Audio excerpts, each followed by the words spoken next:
batteries were initially used in early days for the 15, 30-minute, 45-minute, 1 hour duration of discharges because there was a price signal available in the form of ancillary services. Ancillary services have long been the go-to use case for battery storage because you had a very formidable price signal that allowed the battery to charge and discharge strategically in both day ahead and real time. And most of the batteries we see that are installed and operating are based on a price signal that already existed in the market. Coming to the use cases for the US market, we had something called the Inflation Reduction Act, or the IRA as it's commonly called, that enacted a standalone storage tax investment tax credit under Section 48.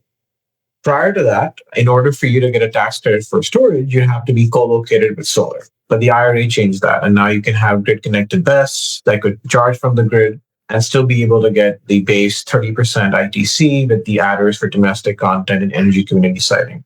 In July of last year, the One Big Beautiful Bill largely spared battery storage from accelerated phase-outs. Battery storage has a longer run rate relative to solar and wind. A battery can do a lot of things very well. And so we have to be conscientious of how we're modeling battery storage for specific use cases, for actual operating conditions that are prevalent at the site. I'll talk about a couple of markets. California, for example, resource adequacy contracts, or RA, comprise majority of BESS and revenue. These are long-term utility signed agreements that project finance can easily underwrite. It's switching over to Texas or ERCOT. It's an energy-only market with no capacity mechanism. So it's a pure arbitrage and a 5-minute settlement period.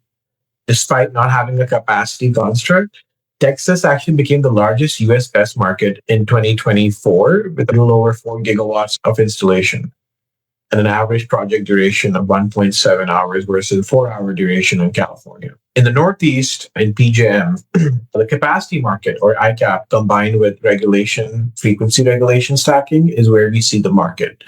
Complex capacity performance rules require BESS to demonstrate year-round availability in order to capture those high capacity clearing prices and being able to participate in what is largely been a symmetric frequency regulation signal. BESS has a long runway. It has a very bright future in the US markets, both vertically integrated as well as wholesale markets. There are very strong price signals and investment signals that will help BESS be underwritten at scale across these different markets.